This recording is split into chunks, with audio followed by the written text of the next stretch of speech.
There are three things that you should never do, and there are three things that you should do.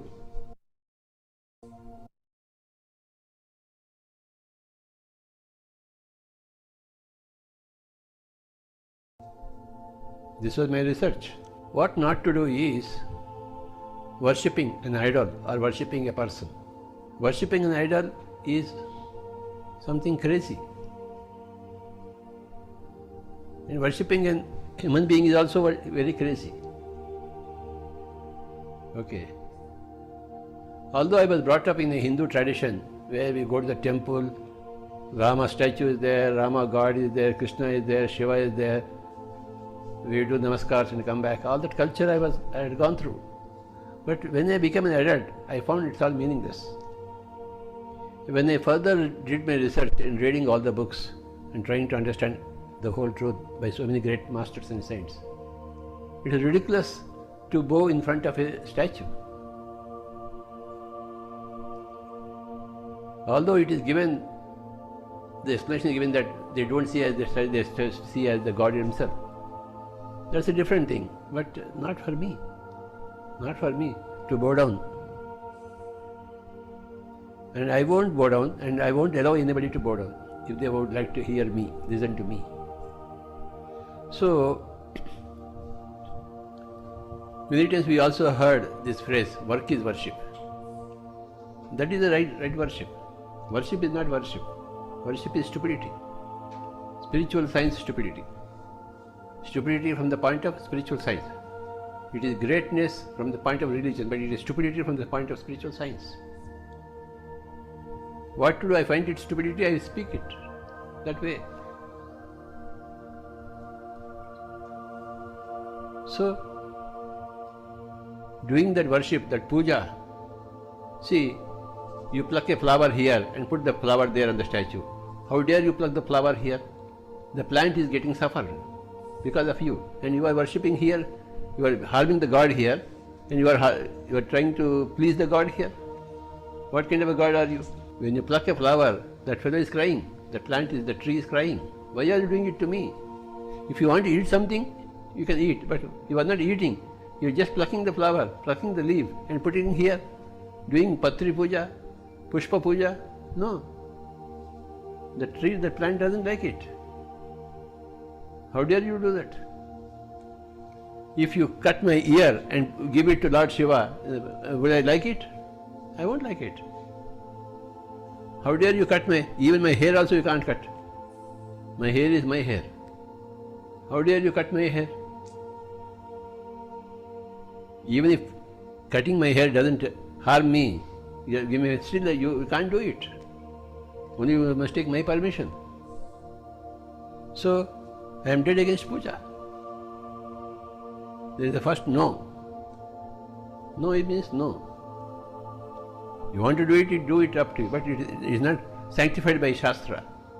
And my Guru also told me the same thing. Aham Brahmasmi, Tattvamasi. So all these three things, what Guru says, what Shastra says, and what my experience, my own personal feeling is, they all tally. So I follow what my heart is.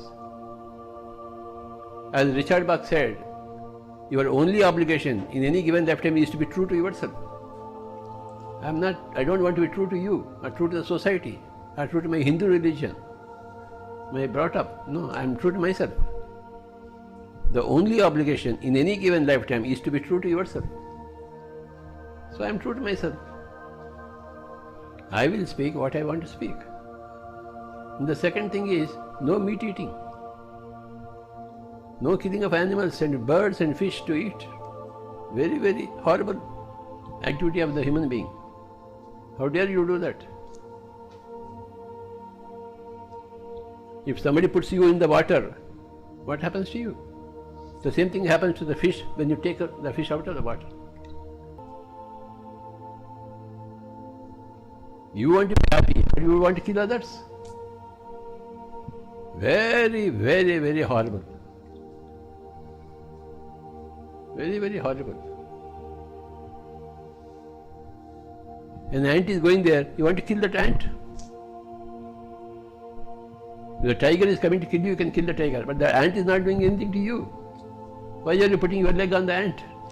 In my childhood, I used to kill the rats in my home. Now I regret. At that time I didn't know. Orders by parents, then I had to do it. I'm very sorry I killed many rats. They were coming for their food, a few grains, and you are killing them? Okay, I'll go through the effect of my sins. I killed many rats. Don't tell anybody that I have killed rats. Huh? We all have. Keep it a secret. We all have done unknowingly. What unknowingly? Knowingly you have done it. You have searched for the rats and hit them. It was a big adventure. You felt victorious in killing an ant.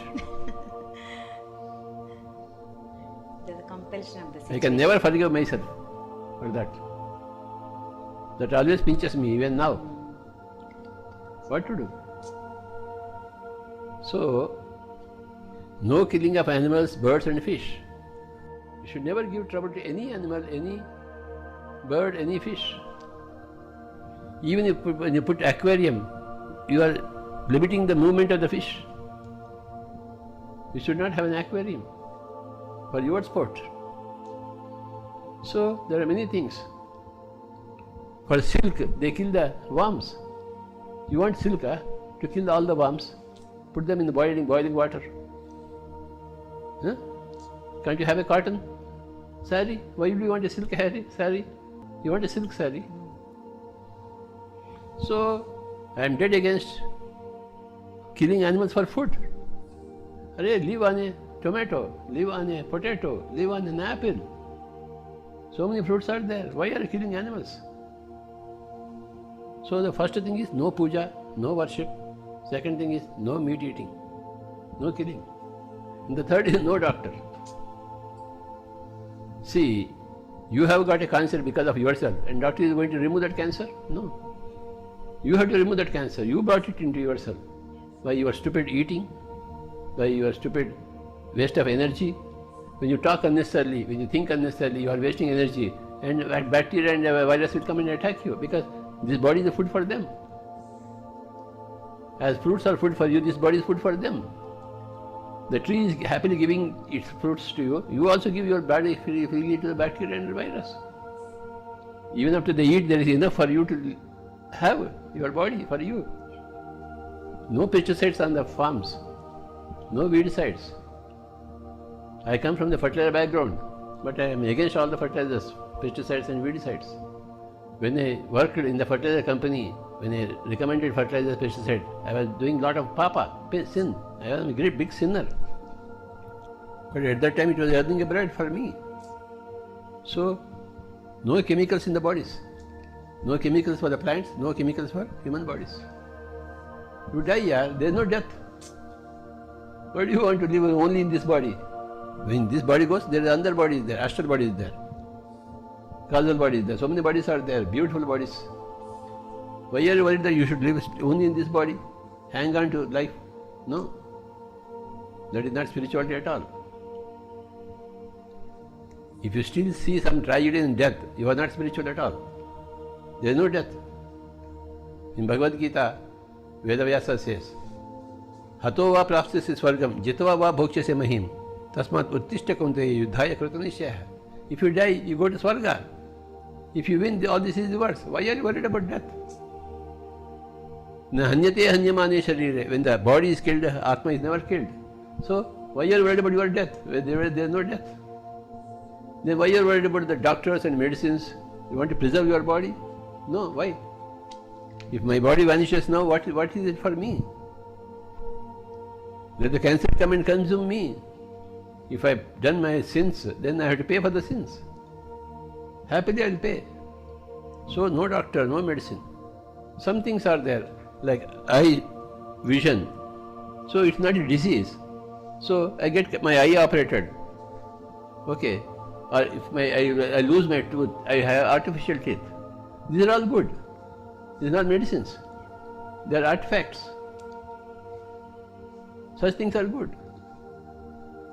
It's not a disease. If my teeth are lost, it's not a disease, it's natural. So I can have artificial teeth. Why not use my artificial teeth? I am happily enjoying. If I don't have artificial teeth, all my teeth are artificial. If I don't have teeth, I can't chew anything, I can't eat anything, I can't enjoy my food.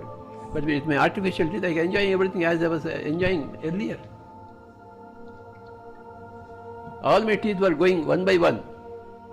Doctor assured me, shall I pluck one? I said, no, no violence. Let it fall by itself. So every tooth was getting loose and falling. A lot of pain was there. I went through all the pains.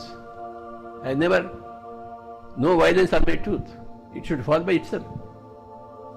When everything was well, I had my artificial teeth. I am enjoying my life. When I can't see, then they put the lenses here, so I am seeing.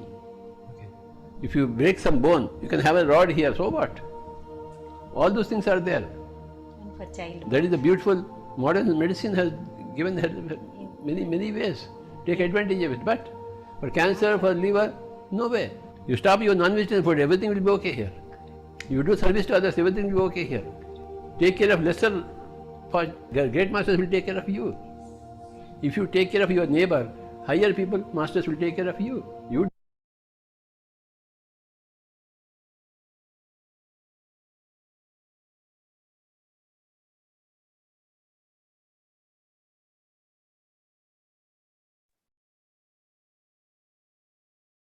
Divine evening, masters. Such beautiful message from Patriji. So let's begin the session with 30 minutes meditation. I request you all to be seated in a most comfortable position. Cross your legs, clasp your fingers, and gently close your eyes. And focus on your natural breath during this meditation.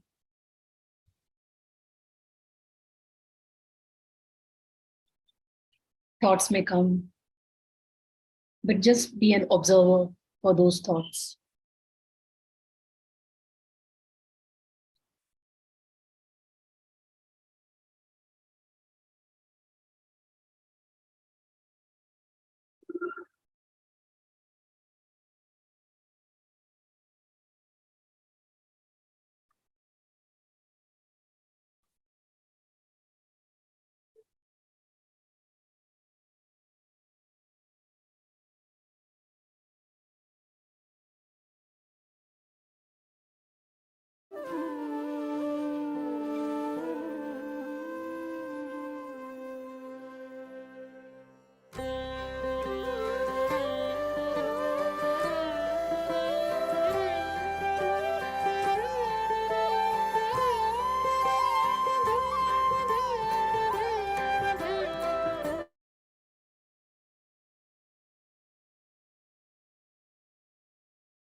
Slowly come back to your body's awareness.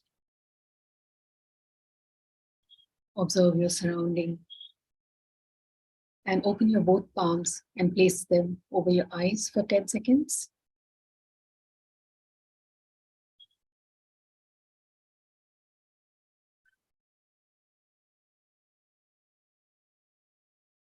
And gently open your eyes. Immense gratitude to everyone for participating in today's meditation. Now I hand over to Master Asha, who will take further the session.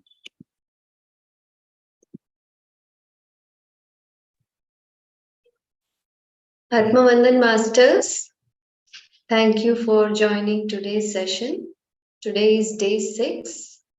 Yesterday we had a very informative session by Smita, who spoke about diseases, and she spoke about how diseases progresses in stages and vitality and the science of vitality management. So today we have 2 different topics. First topic we will cover is about dense foods and how they affect our vibration and our health. And following that, we'll speak a little bit about the concept of healing crisis. So let's start. So as meditators and as people on the spiritual path, I'm sure that you know that food contains vibration. What we consume becomes a part of us, and the energy of what we consume definitely affects our aura and our energies, right? So through Kirlian photography, which was actually found by a Russian scientist, it has been found that foods contain certain vibrations which can be captured through photography. So here you can see that a food which has a lot of vibration in it, when it has been used in the raw form, that is as how nature has given it, it contains a lot more energy, it emits a lot of higher vibration, and when it is subjected to heat, when it is cooked or subjected to any other form of processing, it loses some part of that vibration and becomes lesser in its energy. So you can see on the left side is cooked food, cooked tomato and broccoli, and on the right side you can see the same tomato and broccoli, how it is so higher in vibration, right? So these foods, as I said, contain different levels of vibrations, and these are measured in terms of angstroms. So we never think about such concepts very often when we eat foods, right? So today's culture is about, grab and go, fast food, and we eat when we are on the move. We seek convenience foods which are so highly processed that they are virtually having no vibrational energies left, or they are vibrating at very lower frequencies. So if you see from this table, you can see that fresh raw fruits have the highest vibrational energies. So it seems logical, because if you see in the plant kingdom, the species which is highest in terms of its evolution is trees, right? So fruits are the product of trees. So automatically, when we are eating plant food, the highest form of energy carried in plant food will come from fruits. So fresh raw fruits contain the highest amount of vibrational energy. Then comes vegetables. Then comes cooked vegetables. So if you see fruits, they take a lot of time to mature, right? So for example, I have a mango tree in my home, and it started flowering in the month of late November. Now, by the time we get a ripe fruit, it will almost be end of May, right? So it is almost how many 7 months, during which what is the fruit doing? The fruit is absorbing the energy of the cosmos, the cosmic radiation, the energy from the earth, the fresh air, all that, right? And the water from the earth, all this is being used and assimilated by this fruit as part of itself. So it is all these, many months of energies of the of nature which has been assimilated by the fruit. And when we eat that fruit ripe in its natural form, freshly picked, it is at its highest vibrational state. Next come vegetables. So vegetables mature faster. So they take typically 3 months to 4 months, and they mature faster. So they do not have so much of vibrational energy in them. Then comes cooked vegetables. By cooking or processing them, as I explained, we lower the vibrational content. Now, coming to toxic foods, milk, cheese, white flour, cooked meats, all these are much lower in energy. And it is very logical, right? So if you see milk, we are not consuming in its raw form. We are pasteurizing milk and we are using it in packaged form. Whereas in nature, every animal would drink the milk fresh from its mother's breast or udder in the raw form.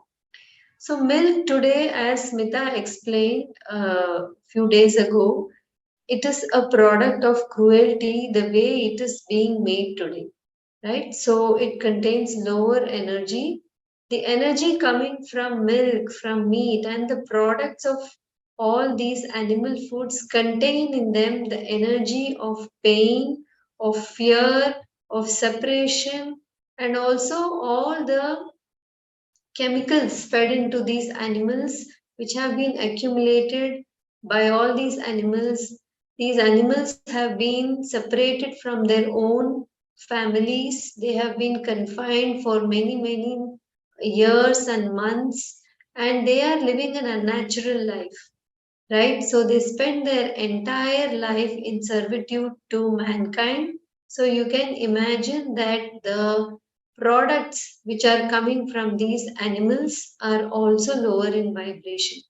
And not only that, since these animal products are not eaten in raw form, they are further cooked and subjected to processing.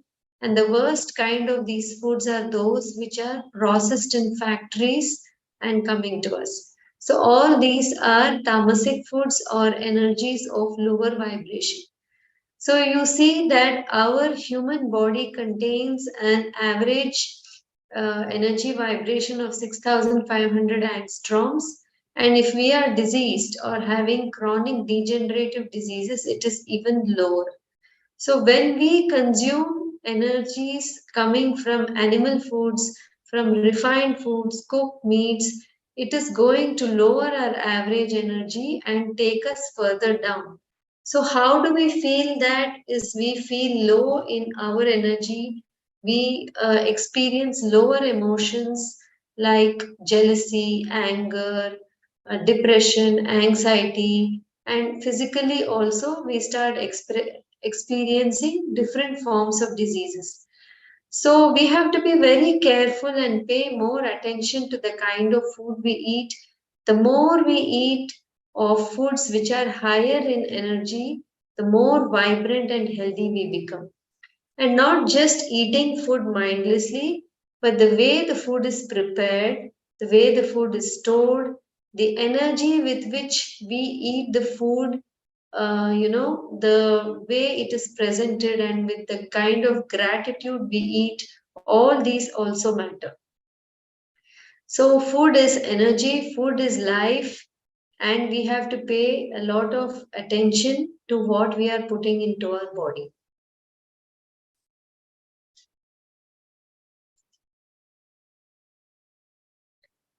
So, coming to the concept of denser food, so how does the body actually process food? Food is not just taken into the body and just assimilated as it is. As we said, the body is very intelligent, right? So it has many gatekeeping facilities. It is going to examine each and every food and decide what to do with it. So food has a memory also which our body carries, which our body recognizes as whether it is food or not. So we have all taken many thousands or millions of years to evolve with nature. So there are certain foods which every species can recognize as its own food. So when we put in a food which is not our own food, and moreover it is dense in its in its form, then the body has to expend more energy from within. It has to take more energy from its own vital reserves, from its own prana shakti, in order to process that food. So that food will undergo decomposition, and then the body will examine the constituents of that food and then assimilate it. So you can imagine that the more dense a food is, the more energy, the more heat will be utilized by the body to break down that food, examine that food, and then digest it. So, for example, let's take an example of a fruit, right? For example, um, let's say a mango. So when a mango is eaten, the body knows what it is. It has gotten used to understanding that a mango is the natural food of our species. So all that it has to do is just break that simple food into constituents and then absorb it. Now, if you take something like a mango jam, that mango jam has been created by not only breaking down the mango by cooking it, but additional things like possibly sugar, preservatives, maybe some pectin, all these things, colors have been added to that. So now you see that a simple ingredient has become complex now by the addition of 4 or 5 more ingredients. So it is additional work for the body. How about highly processed foods? Like let's say a burger which contains wheat, right? The wheat has been baked into a bun with the addition of certain other chemicals, preservatives, yeast, and all that. And then along with that, there is a burger patty which is probably made from meat, which itself is a complex food, right? Animals are higher in the food chain, more complex beings. So that animal food itself has been further processed by addition of spices and probably other chemicals, fats, oils, preservatives, and I don't know what else is added to that, and further cooked to make that patty. So you see more complexity, and then added to that, there may be a cheese slice, which is again an animal product, which is made from milk, which has been further processed to make it um, denser in the form of cheese, and certain other chemicals are added to the cheese. So that is another complex product. And then maybe the only uh, plant food in that is the lettuce or the tomato or the onion, which is added to that. So you see how many levels of complexity has been added to a simple thing, which we think as simple. Maybe it is only of this size. So we people say I only ate a small burger, right? But when you see the levels of complexity added to that, it's a lot more. So the body expends a lot more time and energy in order to break down this food. That is why when we eat dense foods, we feel more sleepy and we feel more tired, right? Because the body has redirected its energies in order to process that food. So every time food is put into our system, remember the body doesn't have a fridge. It has to immediately process that food.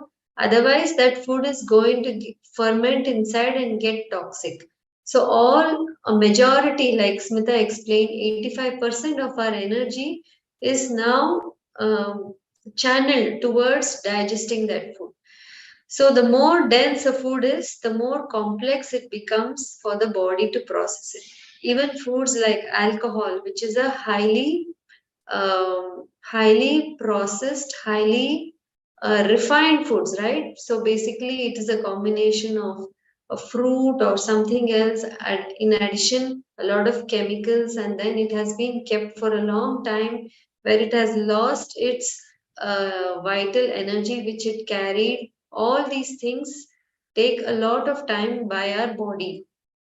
So you see from this picture, that we have to eat less of the more acidic or the more dense foods. The colas, the meats and the dairy, the packaged foods, all these things, right? So the grains, coffee, tea, beverages, dark chocolates, heavy sweets, even nuts and seeds, which are dense, which have less water content in them. Nature meant us to eat all these in less quantity. Even nuts and seeds, they are in hard shells, right? So they would take time if we were actually in nature. These nuts being inside shells would actually have taken time for us to shell them and eat them in large quantities. Just the fact today that in supermarkets you can buy big packets of all these nuts and seeds doesn't mean that we can eat them in big quantities and enjoy health. So we should eat foods which are lighter, which have more water content in them, and hence more alkaline. The fruits, the vegetables, the greens, all these things are lighter to digest foods. And people who have been fruitarian for a long time or who have been on raw foods for a long time describe that they have uncomparable energy and they feel so light, their emotions are of finer quality, they feel lighter in mind also, and they also enjoy the spiritual practices which are of higher quality also. So we have to base most of our food coming from natural sources, eaten in natural form, and from the fruit and the vegetable world. Sorry, the other way around.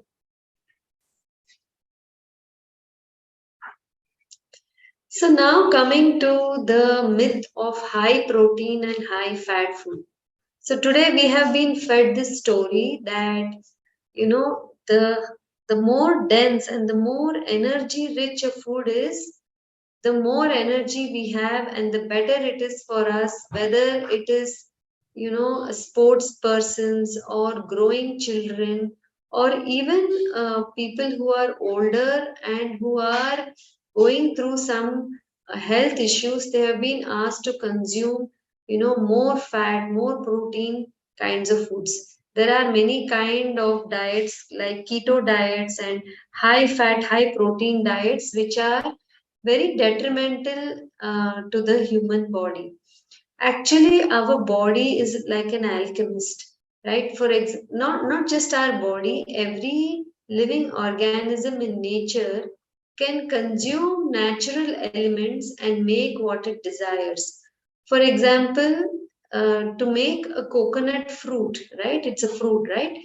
To make a coconut which is so full of water and full of fat, do we actually supply fat to the coconut tree? No, right? We actually only give it water, and the coconut makes this beautiful, wonderful fruit by absorbing the cosmic radiations, by absorbing the water and fresh air and any nutrients from the soil and making that beautiful fruit. Similarly, our body can also make and manufacture what it needs on its own by all the biochemical reactions happening within the body.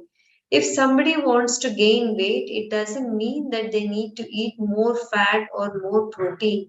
The body manages what it needs through natural foods. Our only job is to give the right conditions like sunlight, air, water, and living foods to our body.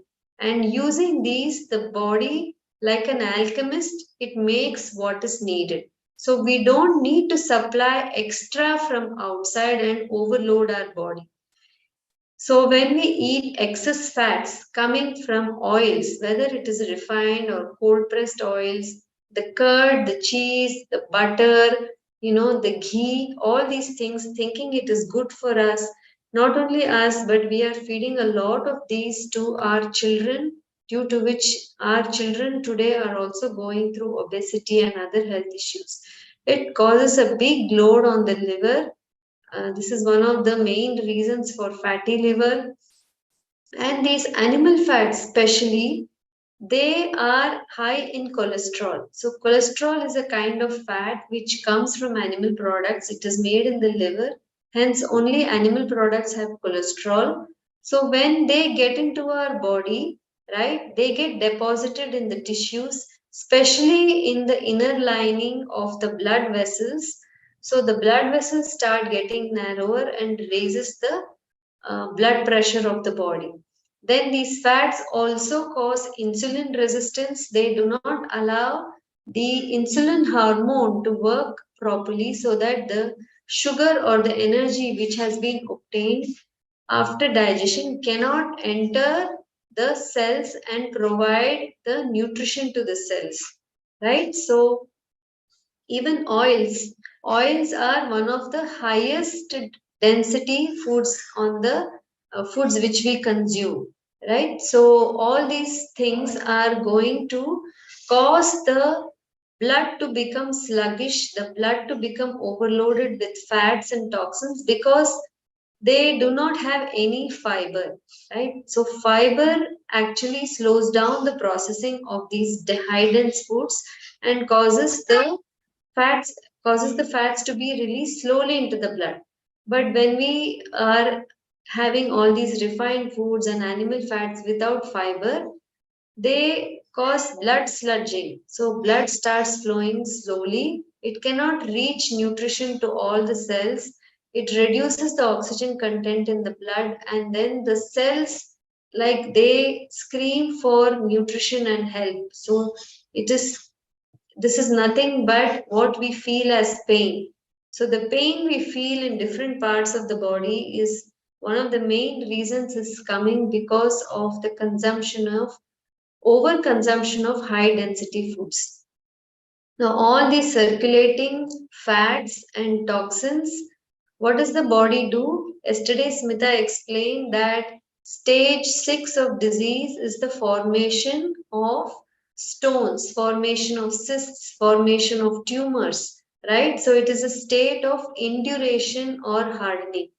So all these things eventually are going to clump up in the blood, and then the body with its infinite intelligence is going to take all these things and clump it together, like, so that it doesn't spread all over the body, and for safekeeping is going to create stones and tumors and all these things. And when it is going to exit the body, eventually it is going to leave with a lot of pain. Many organs of the body, they enlarge in size to cope up with this high fat, high protein diet. For example, the heart may enlarge in size because the blood vessels are clogged up with cholesterol and fats, and the heart realizes that it has to pump harder so that the same amount of blood can reach the cells which are waiting for the nutrition from the blood. So many organs double up in size, and they are overloaded, right? So eventually, this is what happens as disease progresses and it reaches chronic and degenerative stages, which will be handled on another day. But summarize in summary, I want to say that high protein, high fat diets are not suited for us. Our food has to be simple, our food has to be fresh, our food has to be low in fat, whatever body needs, right? Protein, for example, the body doesn't process protein as it is. The body actually breaks it up into smaller components like amino acids, which we can get even from fruits. Even fruits already have protein in an easily digestible form of amino acids, which our body can readily assimilate without going through all that complex, processing and breakdown. And the body is also a amazing recycler, so it recycles many of these amino acids and makes what it needs. So that's what I meant when I said that the body can internally make what it needs. We don't have to keep supplying over quantity and all these high dense foods for us to function well. So when we eat foods which are light, not only our physical body feels light, but also mentally we feel lighter, which actually translates to a higher sense of life. So we feel happier, we feel more joyful, we have much more energy to deal with all that we have to do on a daily basis, right? So please think about it. Also think about the kind of foods you're feeding to your children. Children do not need to be fed with high density foods. Maybe they need a little more calories than adults, but feeding them with processed foods, milk, curd, cheese, butter, eggs, all these things are going to slow them down also. They are born with amazing mental capabilities, spiritual capabilities, all these things. And by feeding them these kind of foods, they slow down in their in what they are blessed with, right? So let's think about what really the human body wants, what it is designed for, and appropriately feed it the right kind of foods. So, low or zero vibrating foods, which are really very hard to process by the body, are all these processed meats, the highly processed foods, which have not only high sugars, high fats, but also a lot of animal products, and they have been sitting on the shelf for a long time due to the addition of extra colors, preservatives, aromas, all these things. Then tea and coffee, all these things actually bring down the vibrational energy of our body.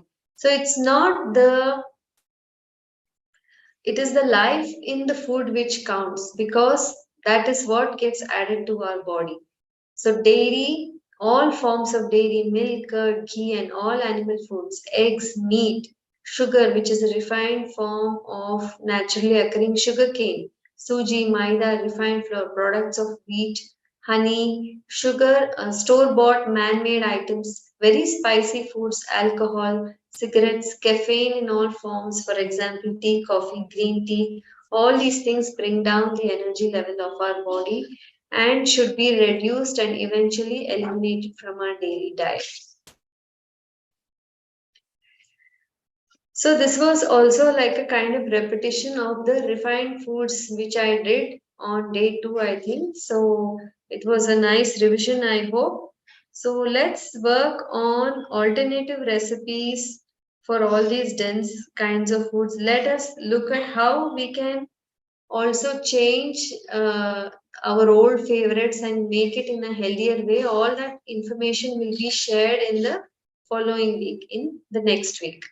So now we go to another important concept called the healing crisis, right? So healing crisis is not actually a crisis per se, but actually it is the way by which our body moves from a more chronic state of disease to a better state of health. So, how does the body heal itself, and how does the body start getting better from a state of disease is what we will learn now. So, on a daily basis, we all clean our homes, right? So, we may be, because we are so busy on a daily basis, so we may just be doing uh, maintenance level of cleanliness.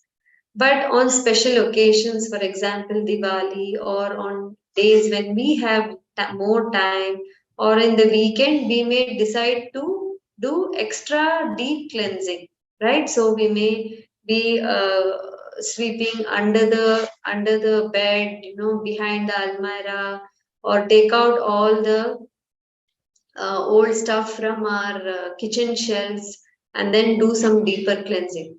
In the same way, our body is also detoxing and cleansing itself on a daily basis. On day 1, we learned that the body is self healing and it cleanses itself and throws out the toxins through the lungs, colon, and the kidneys, which are the primary eliminative channels of the body.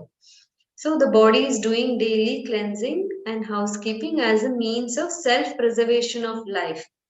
But what happens is, due to the wrong lifestyle we lead, the emotional ups and downs we go through, or the pollution coming from the environment, or maybe some life events have happened due to which the body has lost energy.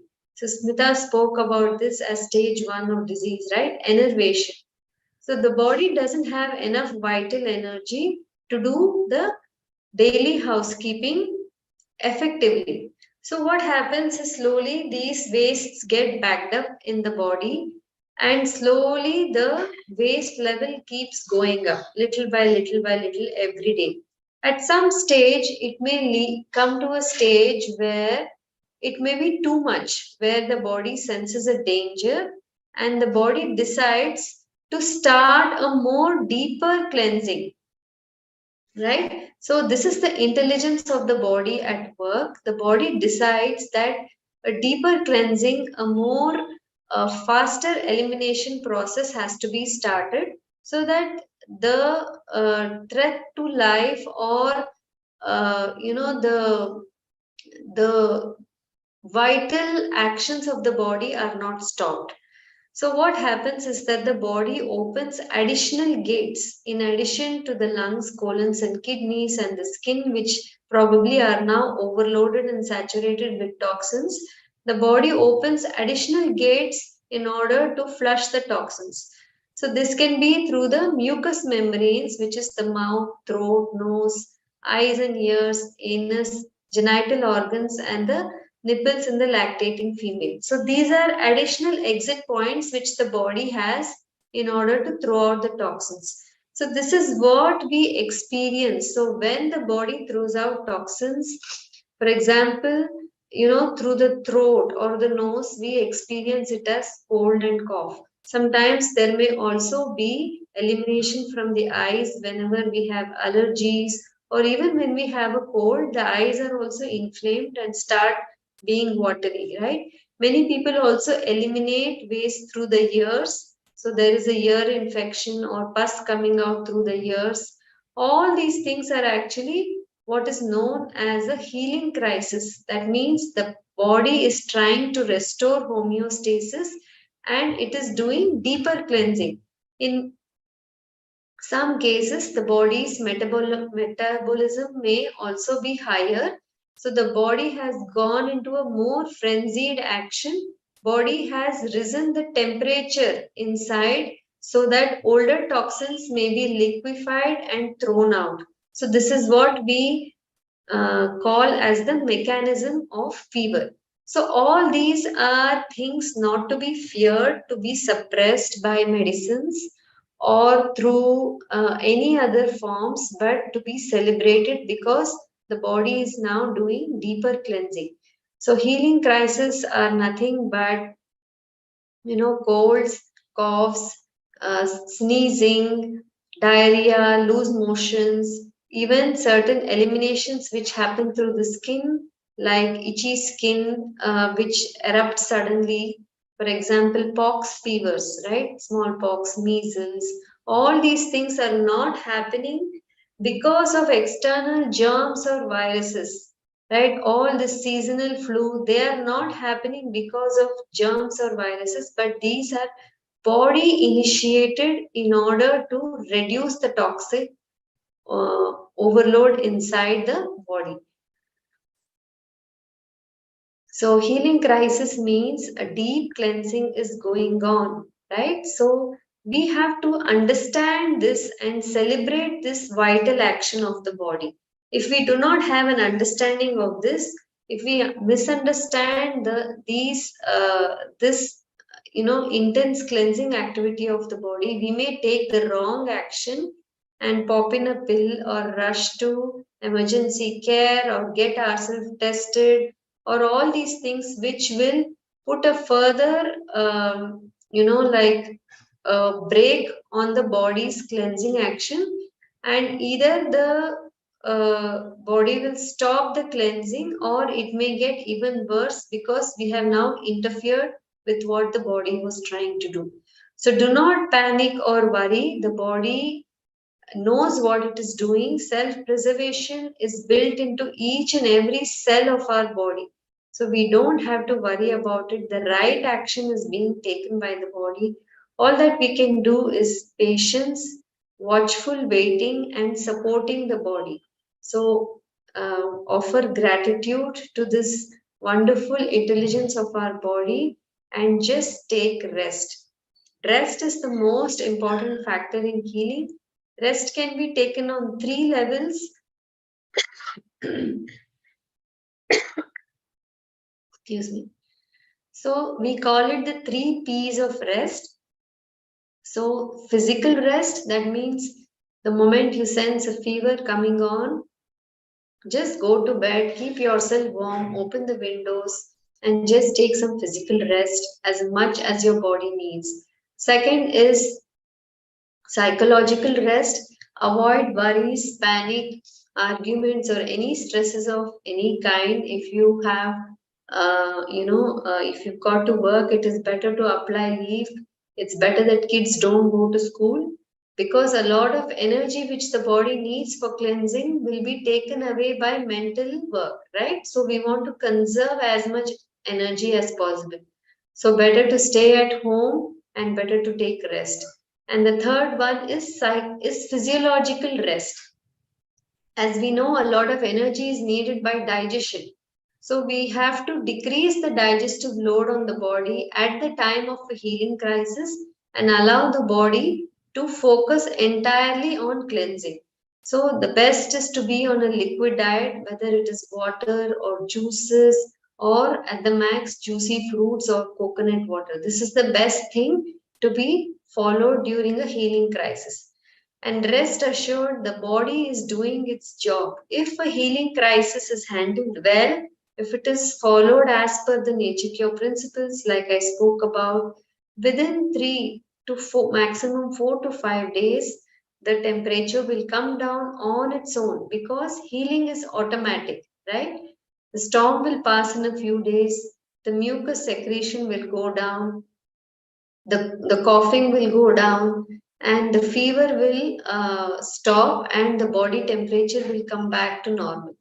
So healing crisis is a very important part of health recovery. It's a very important concept of nature cure. Actually, we become healthier after a healing crisis because the toxic burden in the body has been removed by this deep cleansing which happened. So we go to the next level of health after every healing crisis, right? So Smita will be explaining more about this when we go to acute disease, chronic disease, and degenerative disease, which I think comes up day after tomorrow or tomorrow. So then we will explain more about the role of healing crisis and how healing crisis moves a disease which is more chronic, more difficult to solve. It moves it into a easier to solve disease. So to give an example, right? For example, my father was having diabetes for many years. So we started him.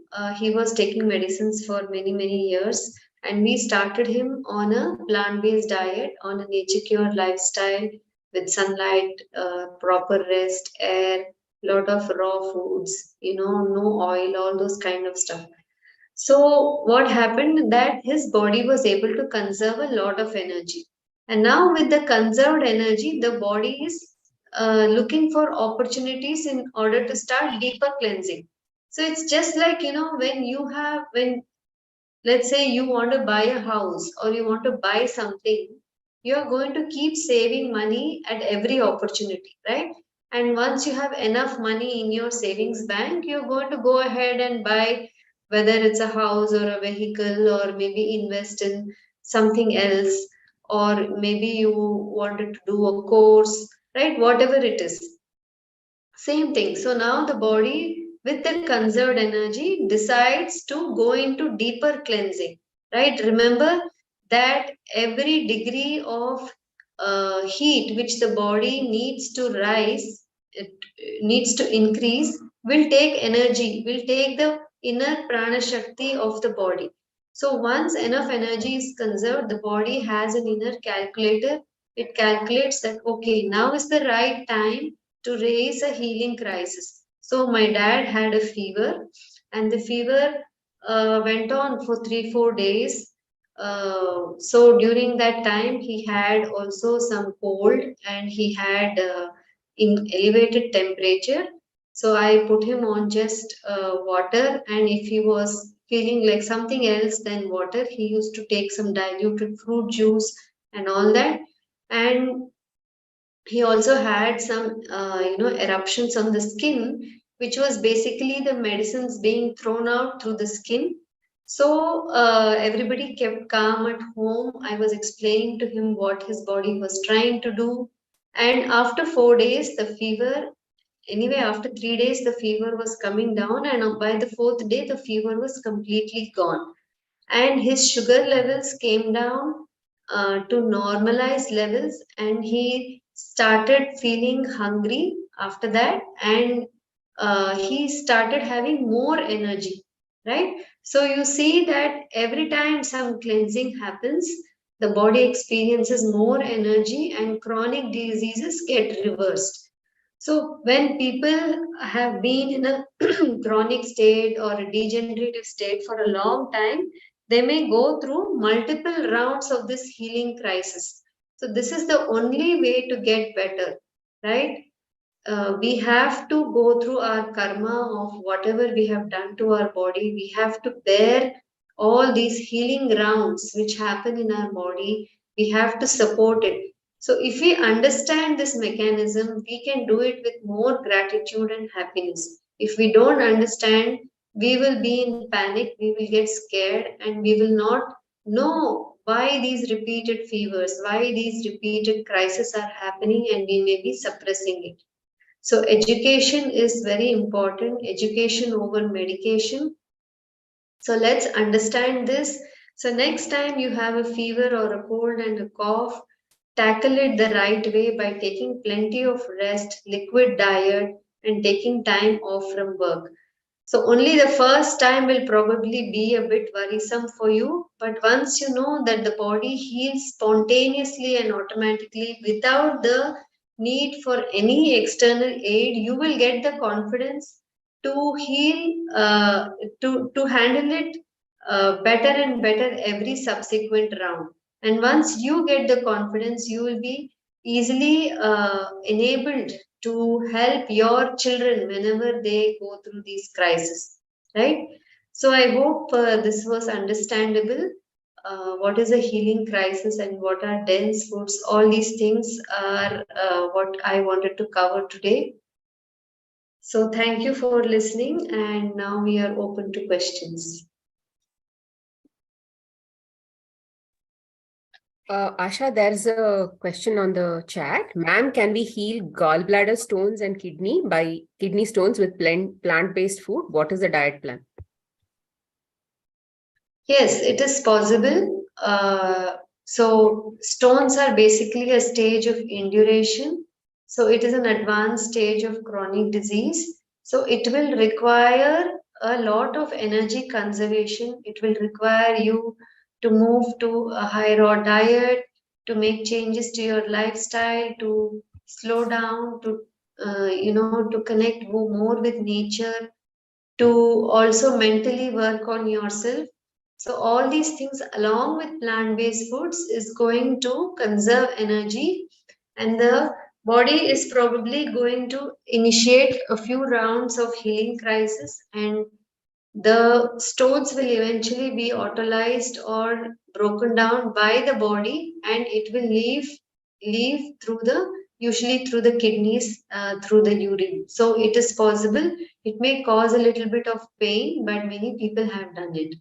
So there is no need in many cases to go for any kind of surgeries or laser treatments, because the body is capable of handling it.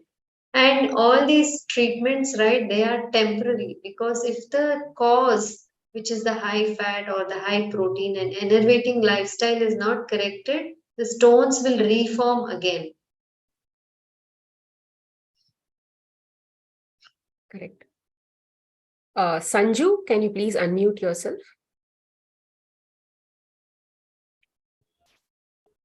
Yeah, hello. I have three questions. I'll keep it short and quick. So one is gymming. I heard from one of the nature cure practitioners that gymming is not good because there's some positive, negative energy, that there'll be a conflict, and so it's not a good thing to do. So I was recommended yoga instead of that. And second question is about the laser hair removal, right? So is that okay, or it's harmful for the body? And last question is hair coloring. Is there any natural hair colors that we can use? Thank you. Yeah, thank you for your question, Sanju. So gymming, as long as you listen to the voice of the body, voice of the organism, and you do it in the right way, and don't overwork as a overdo it as a means of punishing yourself, then it is okay. Uh, but the first step will be to hydrate your body better by eating the right kinds of foods. Very often, when the body lacks energy, when the body is dehydrated, if we do too much gymming as a means of compensating for bad foods, bad lifestyle, or because you want to achieve results in a certain amount of time, and in addition, people take all these protein powders and all these supplements, it can become dangerous, and it can cause more harm. So, exercise as a topic is going to be covered in more detail one of these days by Smita. So, she will answer your question in more detail about gymming. Now, the second thing was about laser, using laser treatment for hair removal. Yes, so it is definitely harmful to the body. We are all mammals. We have hair on our body for a reason. Hair also is a means, for our body to conserve heat energy, right? So when laser treatment is used, heat is used to burn the hair follicles. So yes, definitely it does cause harm to the body. Uh, Next one was about hair coloring. Hair coloring, if you are using chemical treatments, it does weaken the hair, it damages the roots of the hair, and it opens up the shaft of the hair and exposes it, making it prone to hair fall.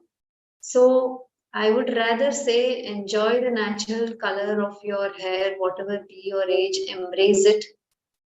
But if you would want an alternative, probably you can go in for henna or any other natural forms. It has also been seen that people who have premature graying hair or falling hair, once they shift to this kind of natural lifestyle and natural diet, the hair does regrow. Gray hair has gray hair can regain its pigmentation and turn blacker. So it is always better to go the natural way. The hair is, any skin or hair problems are indicating to us that we need to make some changes in our lifestyle. So hair, growing of hair or hair pigmentation, so these are least priority items for the body. So when this has happened, it means that already a lot of energy loss is happening from our body, and we need to take action to conserve more and more energy so that this energy, whatever is left, can be redirected by the body to grow hair or um, to get the hair to become black again. So I hope I answered your questions. Asha, there's a question. It says, if one is falling sick often, does it mean that they have better immunity or low immunity? Because we are saying falling sick is a sign of the body detoxing. How should we understand it? See, the body will never raise a healing crisis unnecessarily. So falling sick often doesn't mean that it's a good thing. it can mean one of the two things. It can mean that, you know, there are a lot of toxins in the body which have got accumulated and you're falling sick again and again. The body is raising these fevers again and again so that it can clear out this old quota of toxins. It's like a clearance sale happening, right? Another reason can also be that uh, another reason can also be that you are with your lifestyle actions conserving more vitality, right? So the body is able to raise it more frequently. So that is another way. So sometimes when a cycle of fever has not been handled properly, for example, I got a fever today. Okay, I have an important meeting tomorrow. I have to go for the meeting.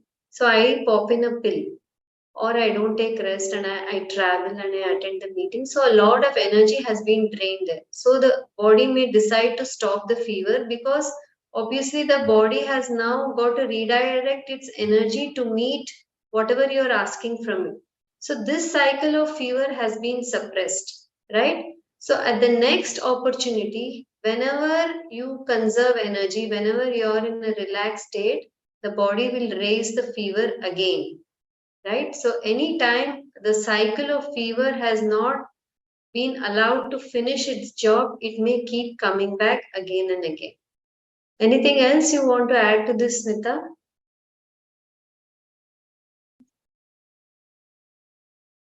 To this answer? Sorry, Asha has covered everything. It's the same thing. It's just that when the basically we have to just get into a mindset that if things are coming out of the body, I am going to become cleaner and cleaner, and then what is already inside is actually coming out. We don't catch a problem from outside. We have triggers, but we don't catch a problem from outside. So if something is coming out of your body, it means that the toxins were already inside. The body was waiting for it to come out through some other triggers, like let's say winter or something like that. Yeah, So, like weather is a trigger, weather right? is a Seasonal trigger, then flu. let's say a virus is a trigger and all of those things. So we will cover about the germs in the upcoming classes, but please ensure that we need to change our mind to believe that if my body is sending out anything from any of the holes or orifices of the body, it is a good thing. Loose motion is a good thing. Fever is a good thing. Pains are good. Vomiting is good. Cold is good. Cough is good. But if we don't like it, we should not suppress it with a pill. We should, in fact, go more alkaline. Go more on juices, go more on fruits, and keep going on fruits. Stay on that as long as the body gets into a situation where it heals itself. Because sometimes you may do for 2 days, get bored, and then you may say, see, it's not even going. So, but what if the body needed more alkalinity and you still haven't supplied that, but you got bored? So like that, you should be willing to go for a extended period of time on some of the alkaline ways of working to make sure that the body gets that kind of energy balance to clean yourself, to clean the body. So we can't call this immunity because we celebrate some of the junk coming out of the body. But on the downside, what happens is people will say, oh, you're so weak because you're always falling sick and all that. But the thing is, people who go behind immunity and all that, over time, they will eventually have to go invest in a lot of hospital care, insurance, and many of these things. But whereas a person who's constantly cleaning themselves on a periodical basis will not need to go visit any doctor because they know how to heal themselves. They've become their own doctors, and they will be healthy all their life or as long as they are alive. See, we don't have to, we should not live a life where we are dying on a daily basis. We should live a life where we are healthy on a daily basis. And what will happen by experiences over a period of years, if you continue like this, fevers will take almost half a day, or even if you get a fever, it will take maybe a year to get a fever. Because on a daily basis, if you're maintaining your body, then the body will not even want to clean you up, because every day, if you're on juices and things like that, your kidney is cleaning. And then let's say you do pranayam and all of those things, your lungs are getting cleaned. So on a daily basis, if the body is already automatically getting cleaned with little bit of metabolic waste that you're generating on a daily basis, then there is no accumulation at all, right? That even if there's an accumulation, it would have probably accumulated little. It will take 1 full year to accumulate. So in that sense, it is good for things to come out of the body so that we don't face like a volcano kind of situation. Yeah.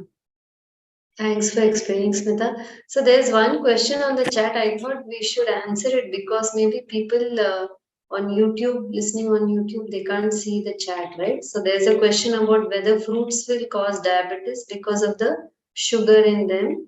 So Smita has answered it's a myth that fruit has fructose, which is not the same as the processed sugars, right? So the fruit is the package, the entire package given by nature. It has the water, it has the fiber, it has all the nutrition. So the body will process it the right way without increasing the sugar level in the body. So diabetes is not caused by sugar as such, it's caused mainly because of toxins, and those toxins coming from high fatty foods, which kind of, do not jam the action of insulin. So that's what is causing the problem. Mainly, just if you give off, stop consuming animal products and reduce your consumption of oil, just in a few days' time, you will see that the sugar levels start coming down very much. So, fruits are the best way to supply, the energy needs in diabetic people who are very much short of energy. They feel tired all the time, right? And they have a lot of cravings. So fruit really fulfills this need. Fruits are good for everybody. Right. Aman, what is your question? Can you unmute yourself? Yeah, so I just wanted to ask this. In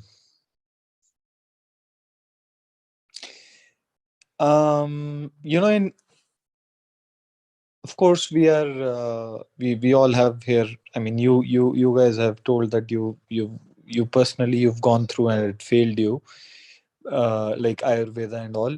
But there was this process in Ayurveda which I tried because of several years back because of my health issues, where they make you drink a lot of ghee, which is, really, it starts off from 20-30 ml and goes up to 200 ml a day.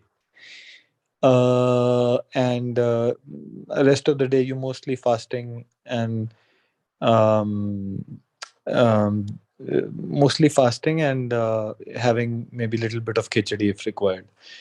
So, uh, and I was measuring my cholesterol and because I was scared of doing it. So every second day I was going through my tests, my lipid test and everything, and post that also I maintained a record.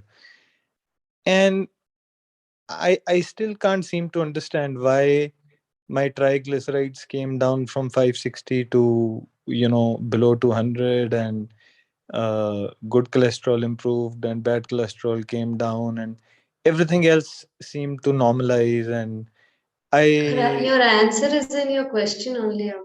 felt more energetic. Yeah. Your So answer is in this, your question only. how come? See, you did the fasting, right? You No, did it the is fasting it is also, it is right? not a fasting per se. So what happens is, uh when you load your body with so much fat early in the morning, you don't feel hungry. So the first 2-3 days you feel hungry until you are up to almost 80-90 grams. Then you start feeling less and less hungry towards later in the day, and then you eat a little bit of khichdi. It's the like, for God's sakes, by 200 grams, we talking probably 4,000 calories or more in a day, maybe more than that, 5,000 or something. So you don't feel hungry because your body needs more time to metabolize the fat. It's not that you're intentionally fasting. Yeah, but you have reduced your consumption of food. You're eating simpler foods, and No, hence that your I'm body is telling you, conserving energy. I See, there no no are I'm many other schemes, right? Where no no I'm there saying is. I'm having, as per you, the most complex food on earth. Oils, ghee you said oil is the most complex, right? Whereas of oils, ghee is the most complex. And in Ayurveda, they've been using it for thousands of years, and they use it in Kayakalp also. So I can't get my head around that. See, in Yogis and all, ghee yogis and all is used to use typically, that for Kayakalp, for see, in Ayurveda, ghee is typically increasing used as a ojas. preservative. Okay, in Ayurveda, ghee is typically used as a preservative, which the modern Ayurveda people have basically misunderstood. In the ancient days, when herbs had to be preserved, they had to use something that was shelf stable. One was honey and one was ghee. And hence, ghee was actually used as a preservative. And over time, when the Ayurvedic principles have got passed on from one generation to another generation, people who took that education from their predecessors believed that the preservative also acts in the healing as opposed to the herbs, or as a suppressor in terms of the herbs. So in your case, when you spoke about the ghee, loads of ghee getting into your body, first of all, fats don't get digested immediately. It will take a lot of time, and then body gets into a suffocated state. So it would have used a lot of its vital energy to clean up, or to basically clean up itself, because, or it would have gone into ketosis because you are hardly consuming any of the sugars and other things. So body uses fats, and then the liver would have overworked itself. In many of these principles, when you continue to go through this for a longer period, that is when you'll actually see detrimental effects, because that whatever you did for a few days would have already loaded your kidneys and blood with a lot of fat, and that you won't know until you continue to keep doing it, because body has a lot of these fail-safe mechanisms, secondary processes and all that. So we don't immediately die when we do anything that is detrimental to the body, whether it is alcohol or whether it is high fat or anything. And people who advertise for short-term weight losses or short-term health gains or anything, they always know that we can see benefits in the immediate period, immediate few days, or immediate whatever, 5 days, 10 days, 1 month or whatever, but they will not see that long-term effect over a period of time. So by the time that guy would have just gone off from the, what do you say, he would have gone from that place. And then you can't really pin it back on them, because you would have done anything. And even if they have cases that probably will go back to them, they will never be able to publish that. They'll never publish those cases as a testimonial. So there are many such things where we'll have to put our head and then go and then see whether it is the right thing to do, instead of looking for other people to confirm and validate what we think is right. You will never find anybody who will validate what we think is right. You should always, if you feel it's right, you should just take a leap of faith and then go and then do it, and then be okay with the consequences that come with it, and then be accepting of the fact that these are the consequences. And whether anybody will be able to confirm those consequences also is a questionable thing, because a person who's looking for validation from outside is actually feeling that he doesn't trust himself. So you should always go by what you think is right, and nobody else can say that what you did was right or no. So even if I say whatever I told right now, that could still be a curiosity and a speculation, and you may not have still been satisfied with that answer. Hence, that is why Patriji says meditate. When you meditate, you will find the answers that you will be satisfied with, and you don't have to depend on the answers that others give you.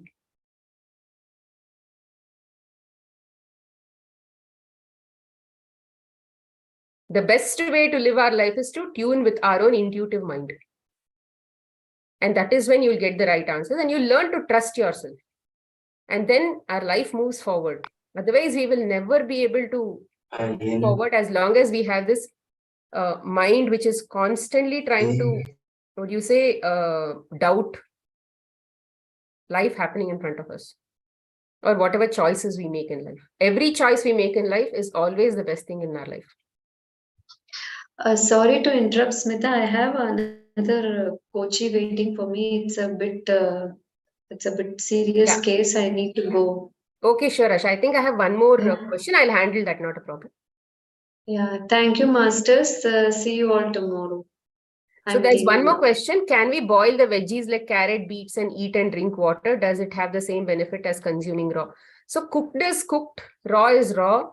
Cooked is like, Asha showed that first slide, right? Where there are, the energy component of the food reduces after you actually cook it because you've taken the food through fire. Food is also a living being. And if we go on fire, what happens? We burn ourselves and then we'll end up in the hospital.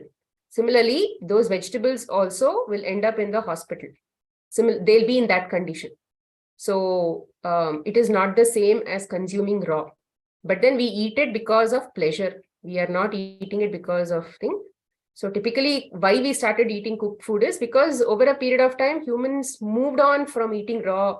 They moved on from their natural tropical habitats to moving to non-tropical areas where there was no food supply. There was no, wherever there is water, you'll get a rich supply of food. Wherever there is no water, you'll not get a rich supply of food. So they had to just eat meat or eat whatever was found. And then when the temperatures were very, very high, there were forest fires, and then they just started to understand how to work with fire and all. They learned how to cook.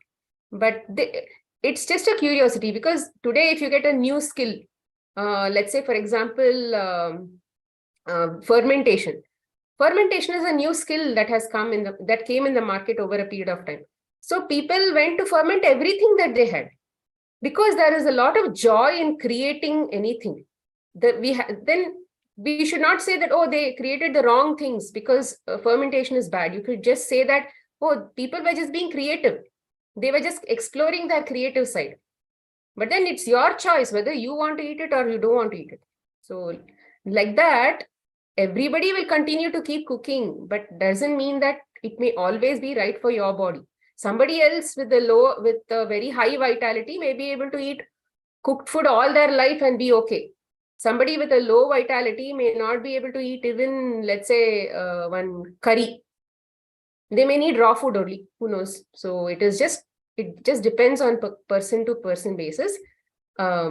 So it is not the same. To answer your question, it is not the same. Yeah. Okay, so I think we've answered all the questions. Can a diabetic have coconut water? Sorry? Can a diabetic have coconut water? Yes. They can have coconut water, plenty of coconut water. We have two more hand raised. Yes. Nandita, please unmute yourself. Hi, my question is, can a diabetic person who has a problem of high potassium in the past have all sort of fruits now? See, many of these issues where they talk about potassium, where they have a kidney degradation or something like that, they ask them to avoid. But majorly speaking, the natural fruits, when done right, by removing fats from their diet, and then by drinking a lot of vegetable juices and tender coconut water and all of those things, those will actually balance the whole system over a period of time. Even if they don't eat potassium-based foods, let's say even if their kidney is not able to handle it, assuming it is not okay, it is not right to think like that, but even if they avoid and then work on the other aspects, and then also include these things, like banana, etc., it should still be okay. But whatever is believed in the medical industry, doesn't always mean that we'll have to follow it. We'll have to just apply our own logical brain. And then if we are able to resonate with natural hygiene, we'll be able to reverse diabetes, which is not possible in the medical industry. Diabetes is a lifelong thing in the medical industry, whereas if you follow a natural hygiene principle that we are discussing here, it is reversible, which means a person can get off all their medications and live a maintain their lifestyle and use the foods that we are trying to teach here as medicine. I hope that answers. Thanks. Sapna, architect.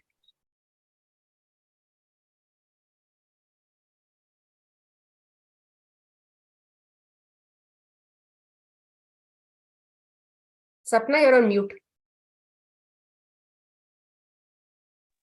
Yeah, hello. Can you hear me? Yes, yes. Yeah. Thank you, Smita, for your talk. And I was just wondering because my body was quite acidic, but now I'm into raw food and I'm trying only one meal is cooked and sometimes not even one meal. But in one of your messages, if I'm not wrong, you wrote millet for breakfast is acidic, millet for lunch is acidic, so millet for dinner. So that means millet itself is acidic. See, millet is cooked. Millet is a grain. It has its own acidic content. But the thing is, you'll have to see whether it suits my body if I over consume it. Which means if I'm doing, let's say, a millet dosa in the morning, and maybe my lunch is also cooked, my dinner is also cooked, then we are not doing anything for the body, we are doing everything for the mind. So I in that sense, see, actually the way we have to look at foods is food itself is not bad. Food itself is not bad for anybody. There is no good or bad in life. But my body conditions may not support it at that point in time. In future, I may be able to support it because my vitality now became high and I can indulge in the millets also, maybe once in a day, and I'll be okay. Because I've understood vitality management and I know how to work with my ups and downs. So then it should be okay. But food itself is not bad. Animal foods are not foods at all. So let's not even talk about animal foods. It's not telling you in general. Animal foods are not foods at all. Not human foods at all. So I'm not talking about good, bad in that level. In plant-based food, there is no good and bad. But whether it suits me in my current condition and what is a typical best way for the human body is what we will tell here. But then some amount of tweaking has to be done to increase or decrease based on your vitality levels. Vitality, how will you know? When you have a disease, which means your vitality, vitality is high, but your acidic content is high. So which means alkalinity has to be brought into the body more and more. So will you take this later on, that how to be on an alkaline diet more? See, tomorrow there is a topic on suggested diet.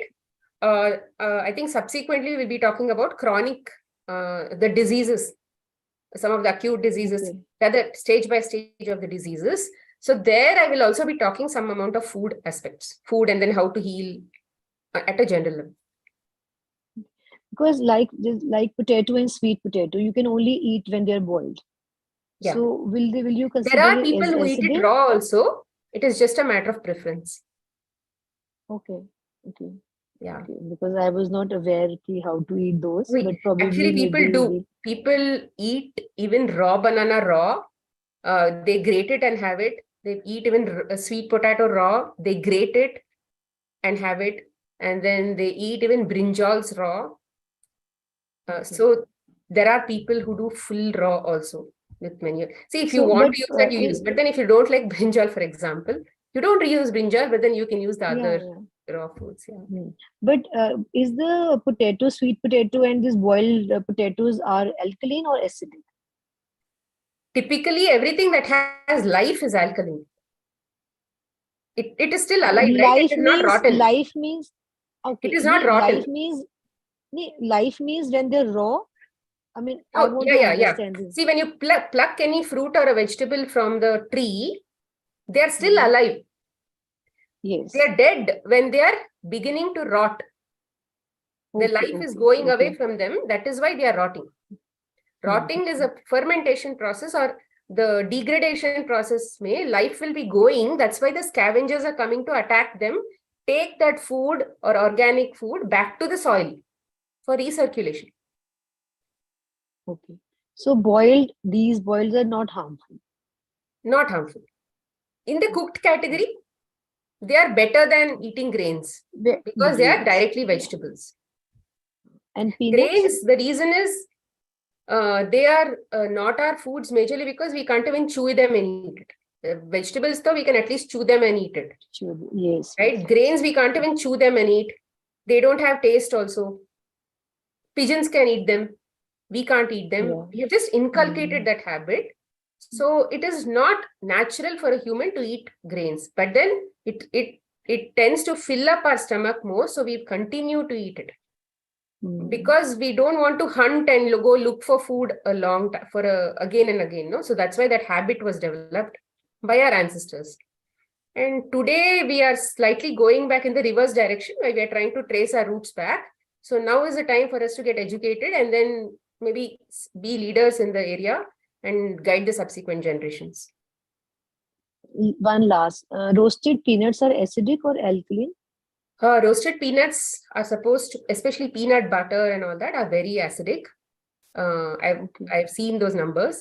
And also experience-wise, I've seen clients also get constipated with a lot of peanut butter, but it's okay to include some amount of peanuts whole in your foods, soaked peanuts and all that as a whole in the salads and but all not that. Roasted? Okay. But no, roasted is also okay. Roasted is also okay. I'm just saying soaked is much better than roasted. There is always a sense of relativity in the whole thing. This is better than that. Is more that is better roasted. than this. Yeah. Crispiness is more in roasted. That's the only concern. Yeah, otherwise, taste is more in roasted. That's why we more roasted. Yeah. Yes, but then health-wise, soaked is better than roasted. Better. Okay. Thank you. Because we are telling the peanut to germinate. So life is coming back into the peanut when you soak it. Oh, okay. Thank you. Any other questions? Nicely said, we should not have feeling of dying on a daily basis. Instead, we should have a feeling of living on a daily basis. Okay. How can IBS be explained in nature care and what would a plan? So a plan, we may not be able to explain it here, but because irritable bowel syndrome is majorly an issue where we continue to eat the wrong foods, wrong thoughts, majorly about, so a lot of wrong emotion, I should not say wrong emotions, a lot of emotions that that affect us internally. So all of that put together will irritate the colon, and constantly people will want to go and then excrete or pass balls. So it is just an irritation. So which means it is at the inflammation stage of the disease.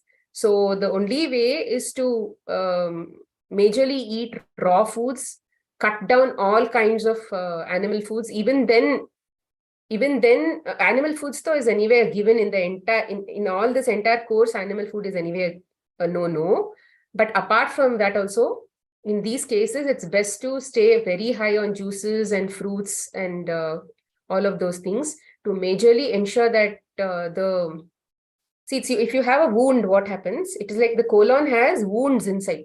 So when the wound is here, you can't keep putting masala and all of those things on your hand, right? Here, if you have a wound, you won't put masala on your hand and say whether it's burning. So if it burns for your mouth, it burns on your colon also, but you can't feel it.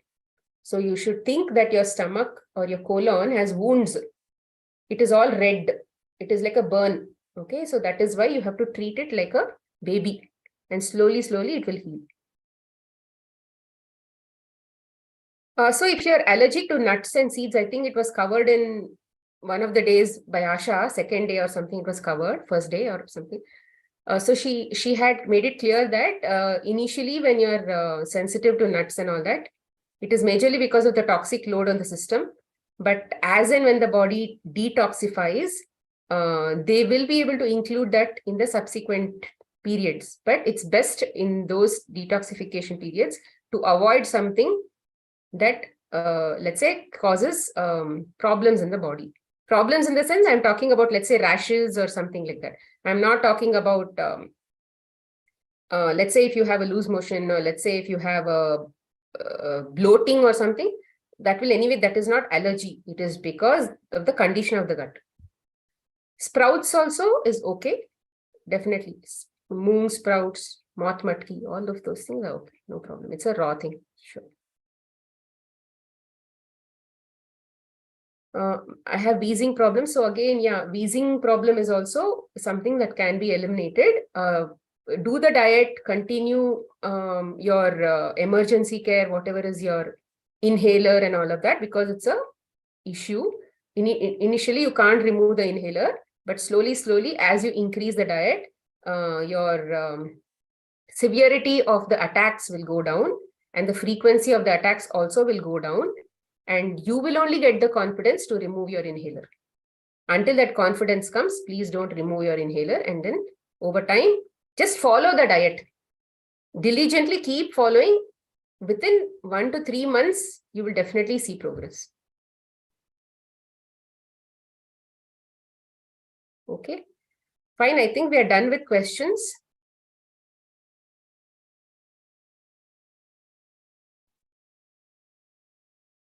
Yes. Yeah, you almost can done. share. Fruits and vegetables can be taken. We will try to give a list of fruits and vegetables that are in India. Okay. Thank you so much. Thanks, Anita. Thank you so much, Smita and Asha, for the wonderful session. And yeah, we'll close it for the day. And see you all masters tomorrow at the same time. Do join in. Thank you. Thank you so much.